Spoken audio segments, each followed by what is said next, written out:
आज का पहला पाठ प्रेरित चरित से लिया गया है। अध्याय 2, वचन संख्या है 1 से 11 तक। जब पेंतेकोस्त का दिन आया और सब शिष्य एक स्थान पर इकट्ठे थे, तो अचानक आंधी जैसी आवाज आकाश से सुनाई पड़ी और सारा घर जहां वे बैठे हुए थे गूंज उठा। उन्हें एक प्रकार की आग दिखाई पड़ी जो जीभों में विभाजित होकर उनमें से हर एक के ऊपर आकर ठहर गई।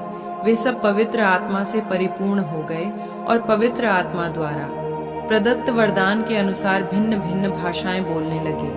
पृथ्वी भर के सब राष्ट्रों से आए हुए धर्मी यहूदी उस समय यरूशलेम में रहते थे। बहुत से लोग वह आवाज सुनकर एकत्र हो गए। वे विस्मित थे क्योंकि हर एक अपनी अपनी भाषा में शिष्यों को बोलते सुन रहा था। वे बड़े अचंभे में पड़ गए और चकित होकर बोल उठे, क्या ये बोलने वाले सब के सब गलीली नहीं हैं? तो फिर हम में हर एक अपनी अपनी जन्मभूमि की भाषा कैसे सुन रहा है? पारथी, मेदी और एलामीती, मेसोपोटामिया, यहूदिया और कंपादुनिया, पोंतुस और एशिया, फ्रुगिया और पप्फुलिया, मिस्र और कुरेने के निकटवर्ती लिबिया के निवासी, रोम के यहूदी तथा दीक्षार्थी प्रवासी, क्रेत और अरब के निवासी, हम सब अपनी अपनी भाषा में इन्हें ईश्वर के महान कार्यों का बखान करते सुन रहे हैं। यह प्रभु की वाणी है। आज का दूसरा पाठ कुरिन्थियों के पत्र से लिया गया है। अध्याय 12, वचन संख्या है 3, 7, 12 से 13 तक। कृपादान तो नाना प्रकार के होते हैं, किंतु आत्मा एक ही है। सेवाएं तो नाना प्रकार की होती हैं, किंतु प्रभु एक ही हैं।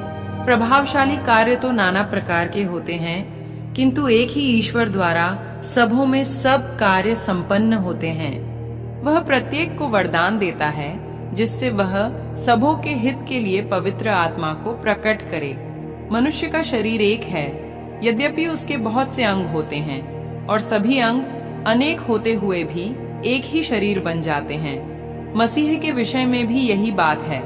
हम यहूदी हों या यूनानी, दास हों या स्वतंत्र, हम सब के सब एक ही आत्मा का बपतिस्मा ग्रहण कर एक ही शरीर बन गए हैं। हम सबों को एक ही आत्मा का पान कराया गया है। यह प्रभु की वाणी है। आज का सुसमाचार संत यूहन्ना के पत्र से लिया गया है।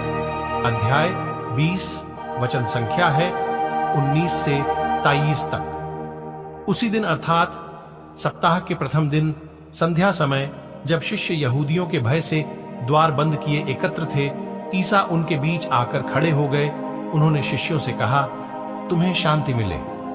और इसके बाद उन्हें अपने हाथ और अपनी बगल दिखाई। प्रभु को देखकर शिष्य आनंदित हो उठे। ईसा ने उनसे फिर कहा, तुम्हें शांति मिले। जिस प्रकार पिता ने मुझे भेजा, उसी प्रकार मैं तुम्हें भेजता हूं। इन शब्दों के बाद ईसा ने उन पर फूंक कर कहा, पवित्र आत्मा को ग्रहण करो। तुम जिन लोगों के पाप क्षमा करोगे, वे अपने पापों से मुक्त हो जाएंगे, और जिन लोगों के पाप क्षमा नहीं करोगे, वे अपने पापों से बंधे रहेंगे। यह प्रभु का पवित्र सुसमाचार है। मनन चिंतन। पेंतेकोस्त के दिन पवित्र आत्मा प्रेरितों पर जीभों में विभाजित अग्नि के रूप में उतरा, जिससे वे नई भाषाओं में बोलने लगे। इस घटना ने क्रिस्तीय कलीसिया को जन्म दिया तथा प्रभु यीशु के वचनों व उनके पुनरुत्थान की सेवकाई एवं मिशन के एक नए युग को चिह्नित किया। पेंतेकोस्त हमें याद दिलाता है कि किस प्रकार से प्रभु यीशु ने अपने शिष्यों के सशक्तिकरण तथा मार्गदर्शन के लिए जिस सहायक का वादा किया था, उसे पूरा करते हैं। पेंतेकोस्त ने डरपोक शिष्यों को मसीह के लिए साहसिक गवाहों में बदल दिया तथा सुसमाचार के बैनर तले विविध पृष्ठभूमि के लोगों को एकजुट किया। जैसा कि हम पेंतेकोस्त के महत्व पर मनन करते हैं, आइए हम आज अपने जीवन और संसार में पवित्र आत्मा के चल रहे कार्यों को याद करें। हम अपने आप को पवित्र आत्मा की अगुवाई के लिए खोलें तथा इस दुनिया में मसीह के सुसमाचार की सेवा के लिए खुद को समर्पित करें। हम ख्रीस्त के मजबूत गवाह बन जाए और आपसी प्रेम में एक होकर ख्रीस्त के प्रेम की सुगंध सर्वत्र फैला सकें। जिस तरह आरंभिक शिष्यों को पृथ्वी के सीमांतों तक सुसमाचार का प्रचार करने के लिए सशक्त किया गया था, हम भी उसी आत्मा से भर जाए व साहस पूर्वक उद्धार के संदेश की घोषणा करें और जिनसे भी हम मिलते हैं उन सभी के साथ मसीह के प्रेम को साझा कर सकें। मेरे प्यारे विश्वासी भाई बहनों, आइए हम सभी आज के वचन पर मनन चिंतन करें।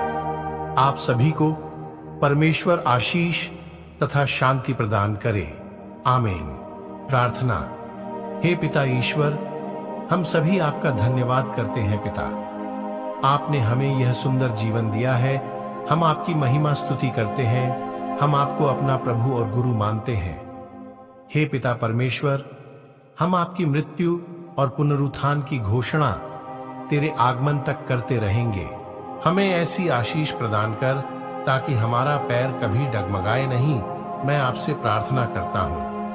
आमीन।